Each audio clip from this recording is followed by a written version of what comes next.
Hello and welcome to the National Debate. I'm Madhavdas G. Viewers, the 1st of August isn't known to be an important date in history as such, but Donald Trump has changed that. The US president has signed an executive order that imposes tariffs on a majority of the countries that US trades with. While the order will come into effect only from August 7th, Trump says that he was doing the same thing during his first term, but it was not noticed. In my first term, I was fighting lunatics like you who were trying to do things incorrectly and inappropriately to a president that was duly elected. And we did do certain tariffs in the first term. If you look at China, we took in hundreds of billions of dollars from China. But when COVID came, the last thing I was going to do is tell France and Italy and Spain and a couple of other countries that we're going to hit you with tariffs. We had to fight the COVID situation when that came. But if you look at my first term, we took in hundreds of billions of dollars worth of tariffs, but you people didn't cover it very well.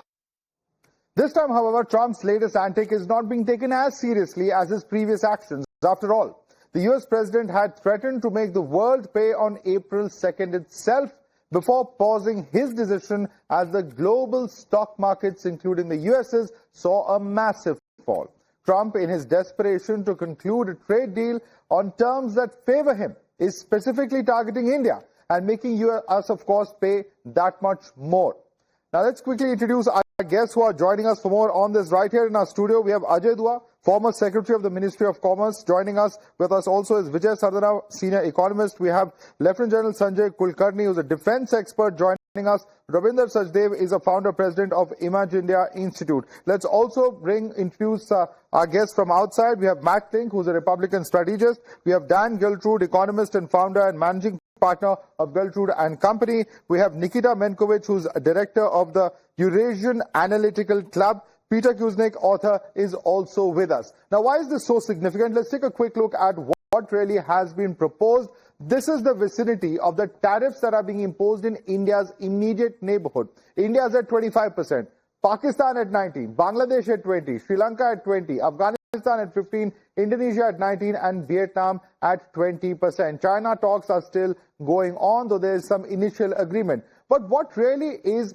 happening in this particular case? The dead economy, the argument that has been made, just take a look at some of the biggest economies in the world. The US is at 2.8%, China at 5%, Germany a 0.2 minus or negative growth that's being seen over there, India at 6.5%, and Japan at 0.1%. So which really is the dead economy amongst these is something that needs to be seen. Of course, the volumes are there for us all to see. The US and China, clearly much bigger economies in that sense. But let's quickly open this up and take it across to our guests joining us. Let me start with you first. Mr. Ajay Dua, somebody who's served as a Secretary in the Ministry of Commerce. You are perhaps best placed to look at what's going on.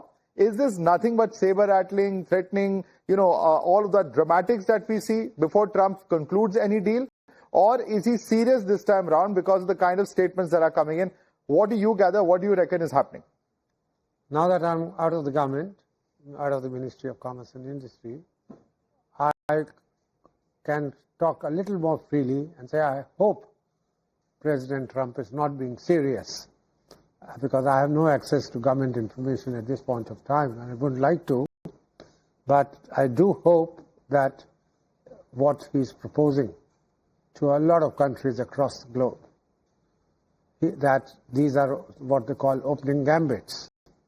And once he has seen the reaction, some places the reaction will be loud and aggressive, combative. Some places it will be muted, but yet a degree of disappointment. I think between these two categories, most countries of the world would fit in. After all, till President Trump came into power in, say, his first term, US and, well, I would say almost till the second term as well, the US was the epitome of free trade. That meant very few duties and encouraging the world, other countries, and taking the lead at the WTO, the World Trade Organization, saying remove the barriers to trade, including the non-tariff barriers, and let's go forward. Right now, I think two things seem to have perturbed him. One, his huge country's huge GDP debt, the debt to GDP ratio. Right. That's bothering him. How do you go about servicing it? Could there be a default? Because the moment that happens, the dominance of the dollar could also... We're going to come to that point. I think these are very, very important points that we have to discuss. But let's start with what's happening at the moment. And let me bring in fact, Matt Kling. Matt Kling, the question that many are wondering here is that whether Donald Trump is serious with this 25%. The immediate neighborhood of India sees a much lesser tariff. India, of course, tariffed at much higher. And is this nothing but a bargaining tool that we're looking at the moment? Well, for those of you who have followed Mr. Trump, I can tell you this is an opening gambit for President Trump. And the 25%, you know, from the conversations that I had late last night and early this morning in America, this is a starting point. And look, Trump is is the negotiator in chief.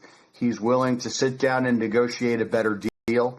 But I think that at least it's a starting point, and I think that it's also a recognition by America that, you know, with all due respect to what your last guest just said, free trade works when the deals are free and they're fair. American presidents, both Democrat and Republican before Donald Trump, had cut a series of bad trade deals, and frankly, we had a massive trade deficit with the world. And Trump is determined to close that. He's determined to remove non-tariff trade barriers on countries. So the 25% trade barrier with India is certainly a starting point. Look, I do think with your large economy at a 6% or 5% growth rate, whatever that number you put up, that's certainly impressive. I think that, you know, Trump may impose this, but India doesn't have to accept it. They can always negotiate a better deal. All right. And I'm confident that can be done. All right. Let me come across to Mr. Vijay Sadhana on that point. You know, the fact is that for US, India is perhaps 10th or 11th in line in terms of the largest trading partners. They have many other countries ahead of India. For India, US is the largest trading partner. We have to accept that reality. So there could be a hit as far as our GDP is concerned, as far as our economy is concerned. What are the options for India if this does happen? And in terms of actually allowing for a little more negotiating room, what is it that India can do to perhaps sweeten the deal for the US? Because we've clearly mentioned that agriculture and dairy are no-go areas. See, we have to understand the global market first. Today, the world trade is about $24 to $27 trillion. What is India's export? India's export in goods is about $450 to $500 billion. What is export to America? Maybe $80 to $100 billion. Now, in front of $24 trillion market, US is just $100 billion. I think it is not a time for India to worry. Only point is that we have stopped exploring the rest of the market. Somehow we are trying to put all eggs in one basket, and then we are crying that somebody is shaking the basket. I have told from day one very clearly that Trump is going to be in a different term altogether. India has to find out alternate market options. Opportunities are huge. Only thing is we have to put our house in order, our quality systems, our production systems, our manufacturing efficiencies, and audit the outdated laws which are adding transaction cost and making us inefficient and slow. If we just put our housekeeping in place, I think we don't need America. If today's the volume is the benchmark, $100 billion is not a big deal. World is looking at India. Whole lot of Africa is there, East Asia is there, Middle East is there, Latin America is there. In fact, today Canada and Mexico is there. So leave out America for the time being and look at the map, rest of the world, and there are huge opportunities for Indians. And that is what we have to look at it. As far as Trump is concerned, he badly needs India. Let me explain that as well. Biggest problem for Trump is why he is still talking about India here and there, trying to put pressure on India, because he is facing pushback from China on agriculture products. China, which was buying a whole lot of agriculture commodities from America, shifted the contracts to Argentina and Brazil. Now, China was a huge dumping ground for agriculture commodities of America. Suddenly, if that is blocked, you can't find any other country in the world other than India where he can dump all his agro products. Because all other are island countries, maybe 2 million, 3 million, 5 million population. That is not going to solve his problem. So he is desperately looking for alternative to China to dump his agro commodities, and that market is only India. Right. That is why India is bothering him so much that somehow he wants to enter into Indian market because that is his politics. Right. Like in India, agriculture is a political problem for us.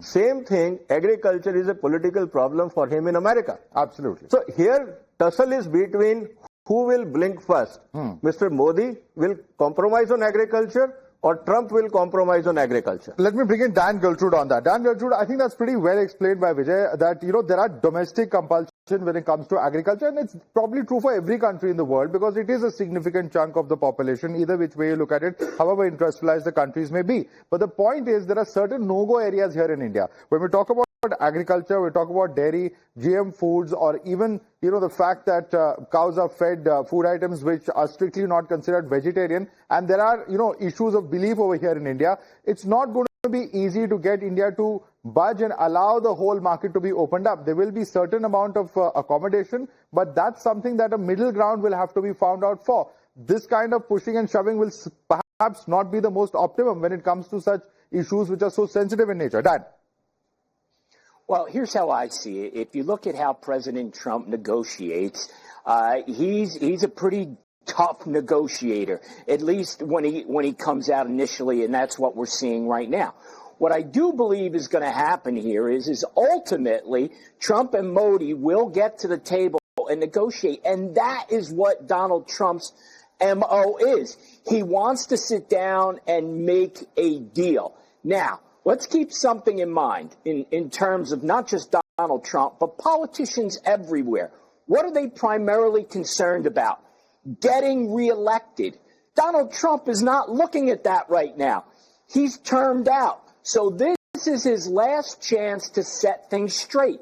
So he is not going to act the way a normal politician would act because he's not going to run for reelection. So I believe he's going to be tough in negotiations. Is there going to be some give? Yeah, I think it's in everyone's best interest that the United States and India come together as allies, as was just brought up. The real nemesis here is China, not just for the U.S., but for India and the rest of the world as well. So for the U.S. and India to strike a fair deal, and fair deal means a level playing field, would be to everyone's benefit, and I think we'll get there. Okay, and let me bring in fact, Ravinder Sachdev on that.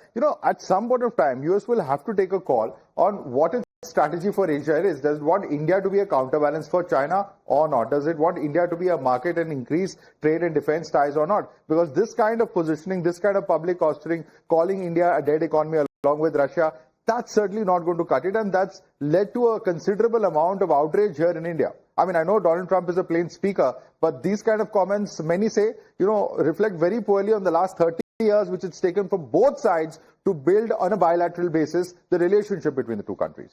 Thank you. So true. So much true. There's a lot of heartburn also, I would say, in India amongst a lot of folks. But let's say a few things are real. America's average weighted trade tariff before Trump came to office was 2.5%. Now when EU gets at 15%, EU has a sigh of relief. Only 15%. That 15% is still 6 times of 2.5. Plus, EU promises to buy American oil and gas for $750 billion, I think. And EU companies to invest in America $600 billion, one of the two. Total $1.35 trillion. EU promises it will buy and invest in the US and pay a tariff of 15%. That's what Trump is doing. So whatever it be, Trump is drawing in money into the United States. That's a fact, right? Now, how much it succeeds in terms of geopolitics is another matter, because this will have an impact. The more Trump and Europe, in a sense, the West, pressure the rest, the more the rest will seek ways to confirm their sovereignty. Now coming to India, yes, we will, whatever it be, even if it's not 25, it's 20. And remember, our penalties are also padded with two extra elements. Buying Russian oil I'm going to come to that. Yeah. And BRICS. But by the way, today India has stopped buying Russian oil as of last week. There are reports. Yeah. So India will. The government adjust. doesn't confirm that. Those are independent reports. But let me quickly bring in fact, the Peter Kuznick on that. Peter Kuznick, the point that I was just making earlier is this, that at some point of time, US has been following a certain trajectory, and it comes to a certain amount of stability when it comes to international relations in terms of what it wants or expects from India, particularly when it comes to Asia. On the one hand, you have Quad, where you're supposed to be partnering, when it comes to strategic issues. On the other hand, you have this kind of rhetoric, which many would say is far from diplomatic and not expected of President Trump, and certainly has taken a lot of people by surprise here in India. So what are we looking at in terms of the relationship going ahead? Because while India hasn't made any public official commentary or statements on it, the position is very clear that we will have to look after the interest of the people of India, just as President Trump is doing for the people of the United States. Donald Trump's economic policies, his trade war policies, contradict America's strategic strategies and policies. He's going after Taiwan. He's going after India, countries that the United States needs for its broader security interests. Trump is a very different kind of politician, and his understanding of economics is very, very simplistic. He thinks if the U.S. is running a trade deficit, that other countries are exploiting the United States. His new policies are going to be a tax on the average American of $2,400 a year. It's going to have a devastating impact on American consumers. But he doesn't care about this. The big concern, the big issue in the United States has been Trump's support or covering for the pedophile Jeffrey Epstein. 24 hours a day in the news, it's all about Jeffrey Epstein. Trump is trying to distract. This is Trump's way of doing things. He hasn't been able to deflect attention from that, but now the discussion is going to be about the trade wars. This is going to have a devastating impact not only in the United States, but globally. But India is very important in that regard. India is a great country. India is now the world's 5th biggest economy. By the end of the decade, it's predicted to be the 3rd biggest economy. To seeing Modi grovel to Trump the way he has during this first term and the beginning of this term is very distressing. India's got to be the leader of the global South. In 1991, the G7 countries accounted for 42% of world economy. Now that's down to 17%. It's the global South and Asia that is emerging. Well, Peter Kuznick, I have a little bit of a different point of view there, because India is doing anything but groveling. It's certainly not towing the US line, and that's perhaps what's leading to this kind of frustration. Major Kudkari, you want to come in on that? Because there's also, of course, larger strategic issues that we are discussing. Groveling is certainly not the best way forward, best thing one would say, because there have been so many rounds of negotiations. India, one of the first countries to start the trade talks with the United States, but the fact that we haven't been able to arrive at a deal shows that India is firm about a few things at least. Madhav, thank you. I think at the very outset, I must say both America and India are the 2 largest democracies in the world. And there's one reason why, even in India, slowly and steadily, one was looking at the Americans as good friends, and we were able to carry on with the strategic partnership for a longer time. And one of the reasons why then suddenly the Indians also would feel it's better to be with the Russians than be with the Americans, because the Americans can't be trusted. Because this kind of a behavior definitely leads to bad blood. And that's very important for anyone to give a statement, because India is a vibrant economy. India's dependency and our own self-sufficiency, moving towards Atmanirbharta, the ability to absorb technology, the ability to be able to move, English being a language which we both understand, and that's the way to go forward, and that is how it was. Just see the equipment, just see the military equipment that is coming into India from America. Huge amount of investment India intends to bring, $200 billion in the next 10 years. Most of it would have gone to America, and it will still go to America. But of course, we also mustn't get emotional. We know what the president is all about, and the way he speaks and the way he goes about it. Not take him too seriously. He must be wanting to needle India, not realizing India is an old civilization. And we are also sensitive, rather hypersensitive to these kind of talks coming from the American president or from America. I'm sure the citizens in America don't talk the way that Trump is talking about it, but definitely I think it's very important at this point of time, because even for textiles, that's one thing. If you have Bangladesh and Vietnam having lesser tariff than India, we suffer in textiles. But when it comes to pharmaceuticals, if it comes to energy, or even if it comes to the aspects of electronics, you find there are virtually no tariffs. Virtually no tariffs, because it's 25% tariffs for all other. Agriculture, yes, huge, 64% tariff. It's non-agriculture is only 9.2% tariff. 9.2. That's peanuts, if you ask me. So the Americans mustn't get extra, after all, the farmers in India also have. I'm just going to bring in Nikita Milkovich in a minute. I'm going to request you to stay with us. I quickly want to bring up the next points, and these concern Russia particularly, and also, of course, what the larger issues concerning these trade and tariffs are concerned. This is, of course, as far as India's oil imports are concerned. This is the percentage of imports from Russia. It's at 35, Iraq 19, Saudi at 14, UAE at 10%, US 5%, and others at 17%. So a lot of dependence currently on Russia that exists. What else do we know as far as India's relationship with Russia is concerned? Arms purchase currently highest from Russia at 36%, France next at 31%, US at 13%, although that number has been growing over the last decade and a half at least, Israel at 11% and others at 9%. But what about the big elephant in the room that we saw others speaking about, including Secretary of State? This is what we're talking about. Let's quickly bring up the next set of graphics in terms of the purchase of Russian oil. This is where the question arises. Now, on the one hand, you have Russia, which of course is exporting 733 million worth of crude to India, and this is used to create products for the US. India then exports oil worth 1.2 billion euros to the United States, and this is estimated as being the refined from Russian crude, and that is further sold to the US. So it's not just the US, there are other Western countries which are also buying crude from India, processed or refined oil from India in that sense, and that's what leads many to ask the question as to whether this is nothing but hypocrisy. Nikita, I want you to come in on this, that even though there may be sanctions, ultimately, if the Western countries are buying the same oil which is being refined in India, then they are the ones who stand to gain from it. First of all, thank you very much for possible of visiting your show. In my honor opinion, you should understand that Mr. Trump just want to change international market.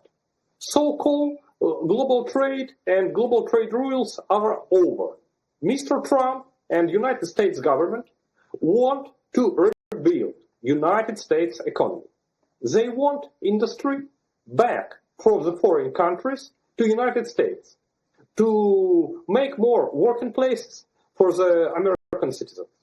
It's absolutely logical demand.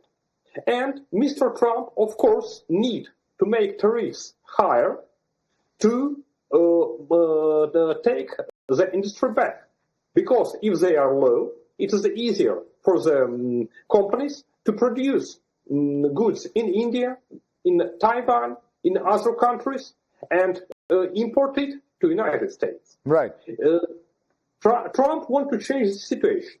If you see deals with other countries, even Mexico, which is a neighbor of United States, an ally, in fact, it's under control of the Washington government.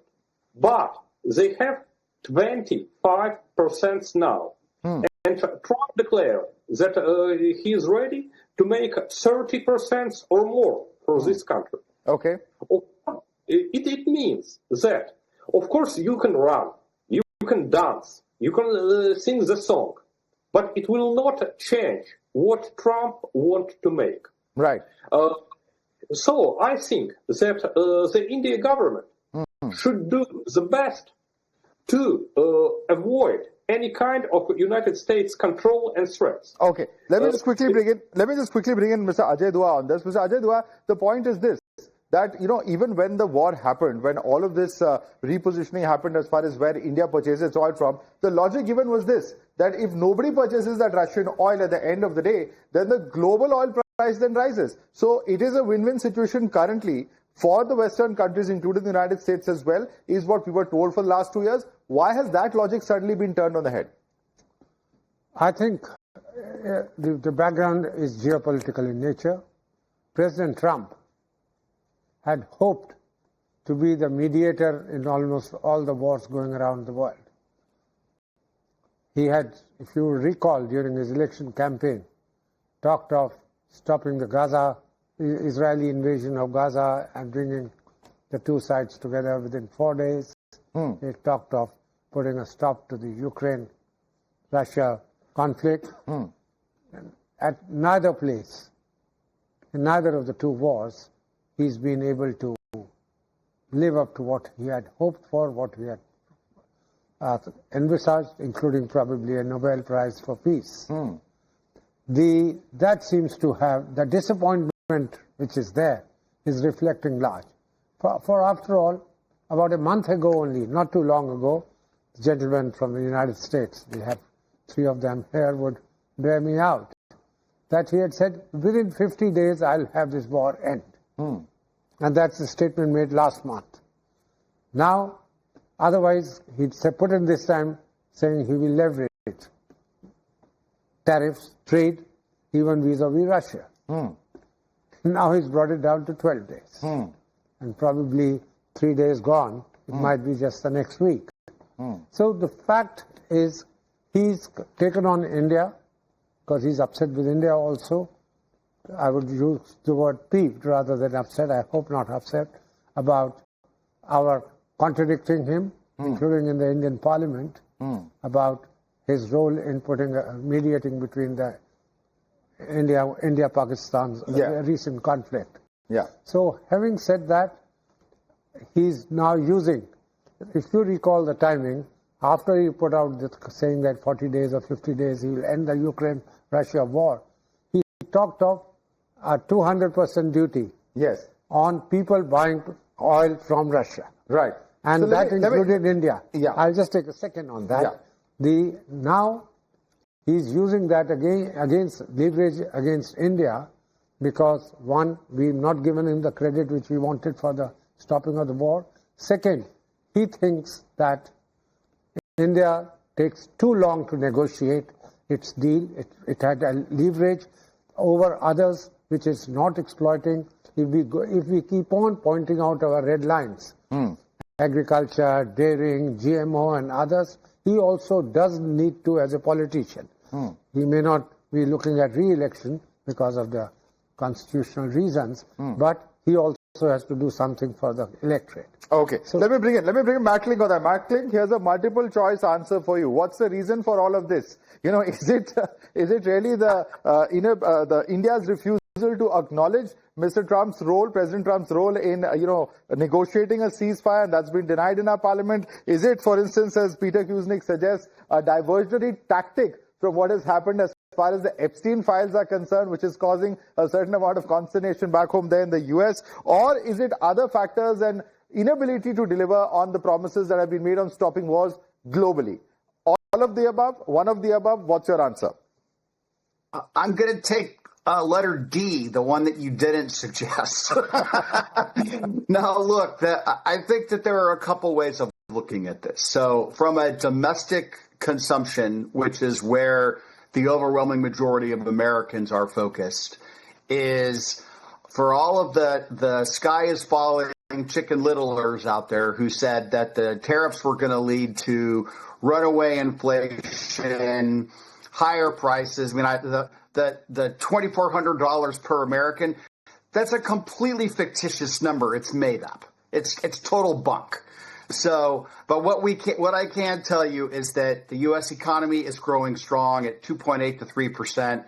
The stock market has reached record highs. Unemployment is low. The U.S. economy is incredibly strong. So from a domestic consumption perspective, the American economy has been righted after 4 years of just horrific economy under the past administration. On the world stage, again, from the domestic perspective for America, Trump is seen as fighting for American values, standing up for the largest market in the world, and not signing bad trade deals, which have been historically signed by the U.S., and running a humongous trade deficit. So I think on that perspective, again, positive for Trump, positive for America.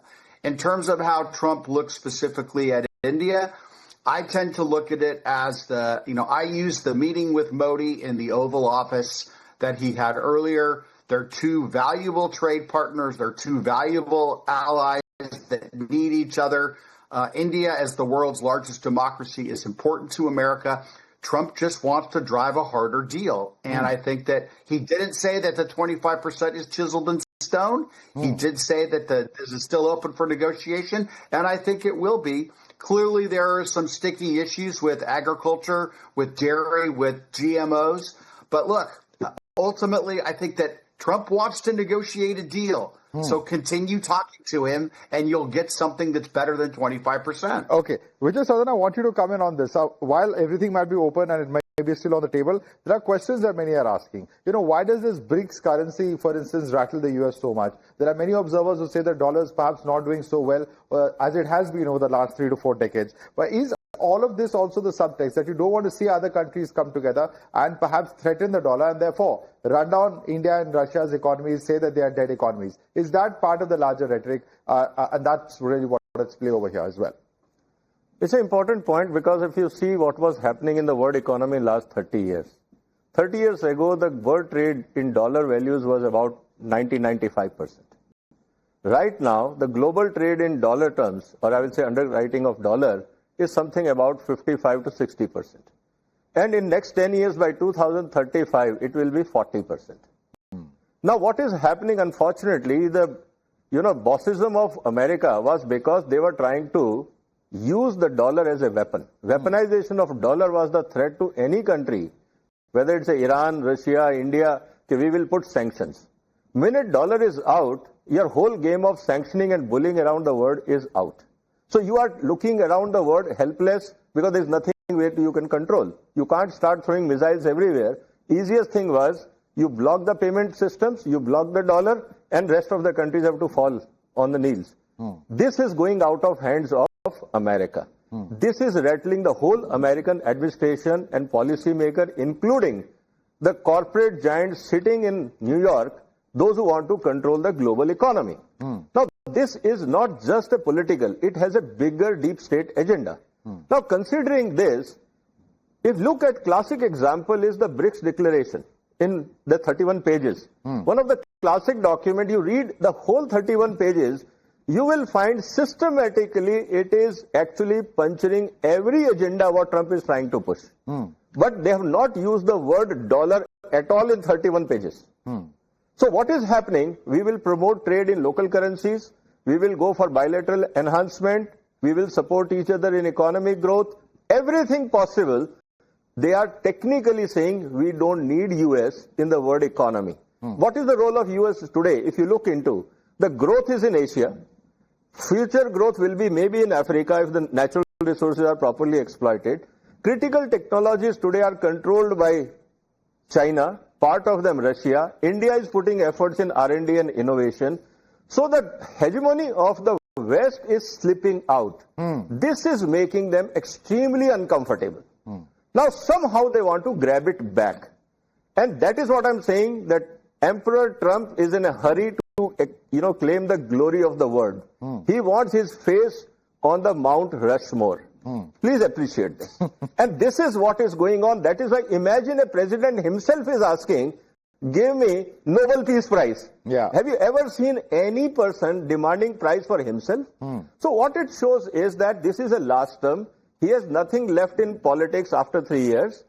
So somewhere claim a glory in the world history. And that is what I'm saying. He is in a hurry. But unfortunately, he lost the direction and the plot. Okay. Let me bring in Peter Kuznick on that point. Because Peter Kuznick, I see you're smiling over there. Rushmore dreams, worries about how US's role in the global order is perhaps coming down. What's really driving all of this? Peter Kuznick.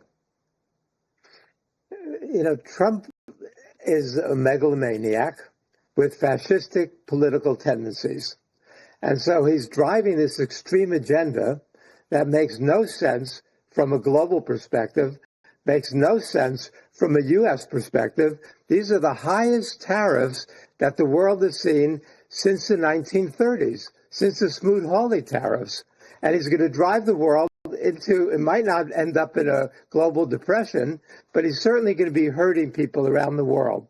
You know, it just doesn't make any sense from an American standpoint or a global standpoint. You know, as the previous speaker said very astutely, the United States' hegemony is not as strong as it used to be. But the United States is desperately trying to hold on, which is why it's so important for India to act as a leader of the global South. He mentioned about the BRICS countries. BRICS is what's rising, but what is necessary is that India has got to repair its relationship with China. The United States can still play a positive role. The United States is a very dynamic country with a lot of great workers and technology, but the United States cannot dictate to the world. When Trump tries to dictate to Brazil, for example, about putting the fascist Bolsonaro, you know, not prosecuting him, or his trade war with Canada. Why is he so mad at Canada? 1% of the fentanyl comes in from Canada. Yet Trump, because Carney has been standing up. That's why it's so important that India stand up. You can't capitulate to a bully. Okay. You have to stand up to a bully, and India is in a position to do so. And that's what the world needs now. The Europeans caved.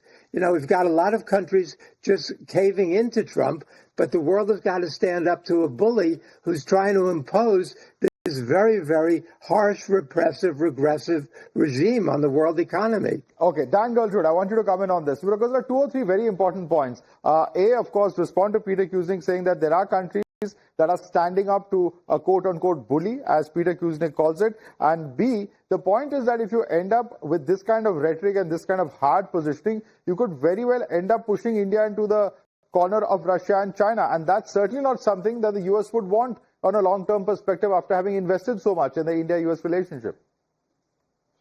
So what you see here, and I think it's quite evident as you hear each of the guests express their opinions, Donald Trump is a polarizing figure. I mean, it's just the nature of his personality, and what he does is always going to be highly scrutinized. Now, I believe that the United States, although not in a perfect financial situation right now, remains in a strong economic position. There's no question about that. I mean, I think everybody wants to do business in the United States because of the economic power. It's the world's largest economy. So with that said, Donald Trump is looking at this and saying it should be a fair deal across the board. And mind you, if Trump is successful, and we don't know how this is all going to play out with all these different tariff situations, but if he is successful, although he can't run for office, his policies will stay in place if he is successful. Right now, a lot of people did say, yes, all this tariffs and trade wars is going to bring down the U.S. economy. It's going to put inflation at the highest levels ever. None of these things have happened so far. It doesn't mean they won't happen, but if they don't happen and Trump is proven to be successful to Americans with these policies, you will see more future politicians in the United States adopting those policies internally and externally in the United States. All right. Will that happen? Won't that happen? We don't know at the moment. We'll have to, of course, wager a bet on that.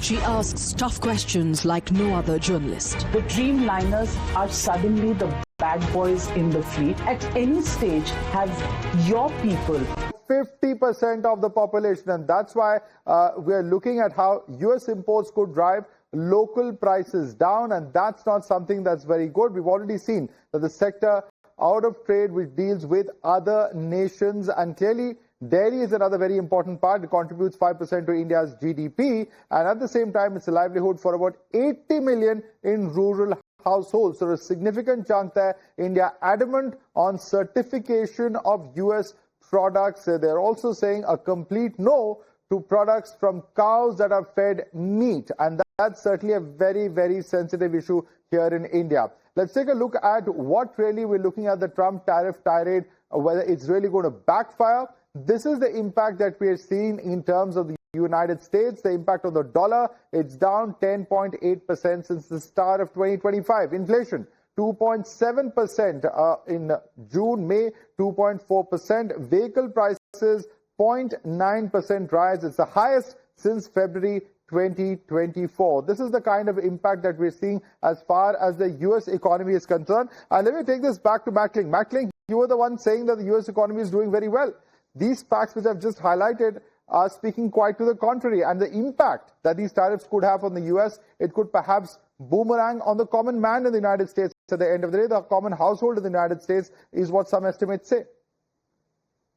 Look, ultimately, you're right. That's where I think that not only Donald Trump, but the rest of the Republican Party will start to pay attention. To date, we haven't seen that. So, look, you can quote those numbers. I can tell you right now that wages are up, that inflation is low. The cost of consumer goods, they made a big deal, about the cost of eggs skyrocketing. The cost of eggs is down. The cost of gasoline is down. If the American consumer starts to feel the pinch, then Donald Trump and the Republicans will certainly feel that come the 2026 midterm elections, where the entire House of Representatives and a third of the United States Senate is on the ballot. So right now that hasn't happened. And again, there have been those, frankly, in the mainstream media and on the left side of the aisle who have been saying that the sky is going to fall, that the world is going to tumble into a global recession. None of that has happened yet. Okay. So again, you can keep saying the sky is falling. Keep looking up because it hasn't fallen yet. All right, we'll wait and see what the final impact is. Rabindra Sajjar, do you agree with that? That this is all just, doomsday predictions, that we'll have to see how things finally fall into place once these tariffs are in place, because they believe that will not just bring industry back to the United States, but will also benefit America. Whereas there are others who believe it's the common man in the U.S. who's going to end up paying a lot more in the form of these tariffs. Both ways, America could end up to be a golden America and continue. If Trump succeeds, if Trump fails, America would be a train wreck at the end of 3 years. Stepping back, as to America. See, the tariff philosophy of Trump and his advisors is that we will collect tariffs. And their estimate is, if it's 20% tariffs averaged out, that means $6 trillion collected over the next 10 years. So that money comes into the government kitty. Now, Trump looks at this money and says that, okay, the industries which are hurting, you mentioned car loans, right? What they're doing is offering interest-free car loans. Okay, so subsidies to industries like, okay, steel will benefit production, but who consume steel like aerospace, automobile, they will suffer subsidies given to them from this kitty. That is the strategy of Trump to manage the inflation within America. Now, one thing which he needs in order for this model to succeed is low oil prices. Okay, oil constitutes, or transportation, about 25% of the logistic cost, right? Oil stays down, tariffs they collect from the bag pile, they give some subsidies to interest groups, farmers be it, workers, car loans, etc., and they manage. Now that's it. We were talking about, the world order, etc. My next book is about what I look at the world today. It's a new world matrix under construction. So what is happening after COVID and Russia-Ukraine? World is realigning flux. I was in the SCO summit of media and think tanks just last week for 10 days in China. Countries are talking, absolutely yes, that American behavior or American policies are pushing more and more of them to, okay, on the one hand, they all want to and will make some deal because that is with America. But they're all increasingly, urgently looking for newer partnerships, supply chains, cultural connects, etc. And so would India be also doing. So the world is definitely in this new world matrix which is out there, forming into blocks. The one last thing, what America wants, what Trump wants, is the number one empire to stay the number one empire. China is number two. America has now decided, I will never let the number two become the number one. So that is the friction there. All right, that's where the friction is. And let me bring in fact, Lieutenant General Kulkarni on that note. Lieutenant General Kulkarni, what exactly are we looking at India doing from here on? India so far has said that we're going to stick to our guns. But the point is that where does India and where will India be able to accommodate where, we are looking at US? So you've already mentioned defense as one of the areas where we have been changing the patterns, but it cannot change overnight. And that's something that, our US panelists would do, or even perhaps the US government would do very well to understand that we still have over 50% of our hardware from Russia. We can't just wish that away, even if we want to or Mr. Trump wants to. See, all said and done, it's not just imports and exports. There's so much of America in India. So much of America in India, which Americans must understand. It has nothing to do with import and export, one. In the process of making America great again, America mustn't destabilize the world. Ours is a very vibrant economy, growing at almost 6.5%, and it will grow, and will further grow. To call it a dead economy is making enemies in India. You can't make enemies in India. We love America, the Americans love Indians. We are the two largest democracies in the world, and therefore it's very important, as I said, it's not import and export, just $100 billion, peanuts. But there's so much of America in India which people probably don't realize it. Right from morning till evening, we are either eating, writing, thinking, drinking, everything is all American. And therefore, I think it's very essential for America not to weaponize trade. Because the moment weaponization of trade is done, we will have blocks how to counter America. The aim now is if America is number one, it must remain there as number one. And if China is expansionist, there are groups to counter China to not to be an expansionist. Now there will be groups to counter America as not to be so selfish. So because America now needs to take everybody along. It's America which made Europe. It's America that made the Southeast Asia. It's America that made Japan. So America is responsible for these economies the world over. And hence it is very important at this point of time not to be seen as anti-India or imposing tariffs, needle India, trying to get to Pakistan, cryptocurrency, looking at rare earth minerals, looking at all kinds of things, family business. It's America. It's America and not Trump. We are not looking at Trump towers. We are looking at the United States of America. That's very important, and that's how it should be seen. And I hope the government of the United States of America sees the world as one and not as different and just wanting to be selfishly growing, which is of no use. And India is a vibrant economy. America needs India more than India needs. 98 nuclear, what happened? 1% that was the GDP of ours, we were dependent on America. Didn't matter at all. Today it is 0.1%. It doesn't matter at all. But it's important that the two countries must progress together and work together. Let me bring in our guest from the US on that. Peter Kuznick, your response to that? I agree that the United States has got to look at the world as potential allies rather than adversaries. And that's not the way Trump looks at it. The United States has benefited more from the global economic order than any other country. This has been since World War II. The United States has been the hegemon, the dollar has been supreme, and the United States has benefited. But the world has not benefited. Right now, we live in a world in which the richest 6 people have more wealth than the poorest 4 billion people. India is a rising country. China has eliminated much of the poverty, the extreme poverty that existed there for decades. But the world is changing, and the United States can either be part of that change in a positive way or try to deter that change. Trump's attitude, his mentality is an 18th century worldview at best. And so Trump does not understand the economy. He claims to be an economic expert because he's a billionaire. The reality is that he inherited $490 million, that he went bankrupt repeatedly, and that he's not an economic genius, he's an economic imbecile. And this policy that he's pushing now is only going to hurt the world, much like his Doge policies were based on cruelty in the United States. His global policy is global cruelty. This is not going to benefit American consumers or global consumers. It's going to hurt everybody, and it's important that the world stand up to this kind of idiocy rather than kowtow or capitulate. Let me quickly get Nikita Menkovich on this. Nikita Menkovich, what what's the role that Russia can play in such a situation? Because many also believe that it is the Russian-Ukraine war that is also putting a lot of pressure globally, in terms of a lot of aspects, not just supply chain, not just fuel prices, but also, ending that war is something that could potentially benefit, not just Europe, not just US or Russia, but also the rest of the world. Nikita. Russia-United States relations means not much in this situation. As I said, all this escalation, economical escalation, is up to Trump. He wants to change the United States.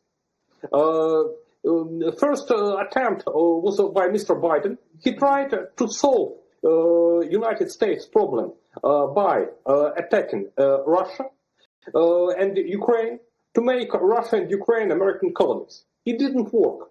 They are losing. So they tried to play all these economical wars. And I want to underline, you shouldn't pay too much attention to United States threats. When Russia-American conflict started years ago, a lot of people in our country was afraid how we're going to do with sanctions, how we're going to do with tariffs.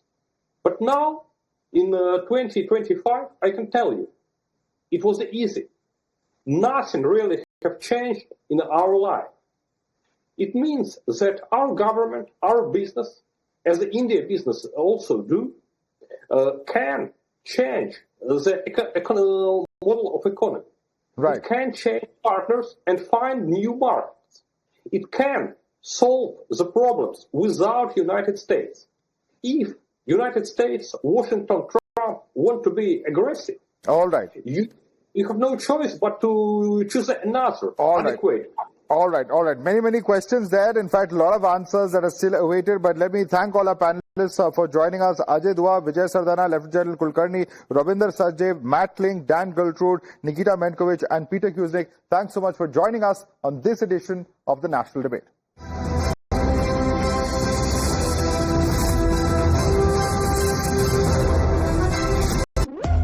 When the stakes are high and the answers are elusive, there's one voice unafraid to challenge the status quo. At 8 p.m., I am not here to sugarcoat the truth. I am here to ask the hard questions.